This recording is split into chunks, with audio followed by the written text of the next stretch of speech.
Hello friends, good afternoon. Welcome back to my channel. வாங்க இன்றைக்கி என்ன ரெசிபின்னு பார்ப்போம். இன்றைக்கி பார்த்தீங்கன்னா வாழைப்பூ தாங்க எடுத்து வச்சுருக்கேன். வாழைப்பூவில் வந்து நடுவில் ஃபஸ்ட்டு வந்து தொப்பையும் அந்த நரம்பையும் கிள்ளிட்டு கட் பண்ணி தண்ணியில் போட்டு எடுத்து வச்சுக்கலாம். கடாயில் வந்து 2 டீஸ்பூன் போல் எண்ணெய் ஊற்றிருக்கேன். நல்லா ஒரு பிடி அளவு உளுத்தம்பருப்பு போட்டிருக்கலாம். அடுத்தது ஒரு அரை டீஸ்பூன் அளவு தனியாக போட்டிருக்கேன். கொஞ்சம் வந்து செவக்கட்டும். இப்போ வந்து 1/4 டீஸ்பூன் அளவு மிளகு, 1/4 டீஸ்பூன் சீரகம் போட்டிருக்கேன். கொஞ்சமாகவே போட்டுக்கலாம். பச்சை மிளகாலாம் ஆட் பண்ண போகிறோம்.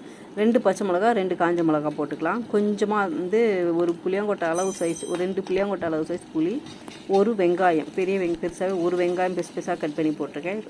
ஒரு தக்காளி ஆட் பண்ணிக்கலாம். நல்லா வதங்கட்டும். கொஞ்சமாக கொத்தமல்லி, கொஞ்சமாக கருவேப்பிலை ஆட் பண்ணிக்கலாம். நல்லா வதக்கணுங்க.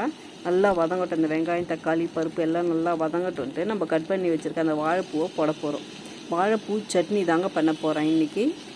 பாருங்கள், வாழைப்பூவையும் போட்டுட்டு நல்லா வதக்கிடலாம். வாழைப்பூவில் வந்து கூட்டு, பொரியல் அந்த மாதிரிலாம் பண்ணிக்கலாம். இது வந்து சட்னி இந்த மாதிரி செஞ்சு பாருங்கள், நல்லாவே இருக்கும். வாழைப்பூ சாப்பிடாதவங்க கூட சாப்பிடுவாங்க. இந்த வாழைப்பூ பார்த்தாலே சில பசங்கள்லாம் சாப்பிட மாட்டாங்க.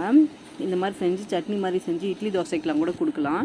பாருங்கள், நல்லா வதக்கியாச்சு. தேவையான அளவு உப்பும் போட்டு நல்லா வதக்கி ஆற விட்டு மிக்சியில் போட்டு அரைச்சிடலாம். பாருங்கள், சூப்பராக கொஞ்சம் குறக்குறோன்னே அரைச்சிக்கோங்க. சூப்பராக ரெடி ஆகிடுச்சு. சுட சாதத்தோட ஒரு டீஸ்பூன் சட்னி போட்டு அதுலேயே ஒரு டீஸ்பூன் நல்லெண்ணெய் விடுங்க. நல்லெண்ணெய் விட்டு நல்லா பிசைஞ்சு சாப்பிட்டா சூப்பராக இருக்குங்க. சாப்பாட்டுக்கும் சாப்பிட்லாம்.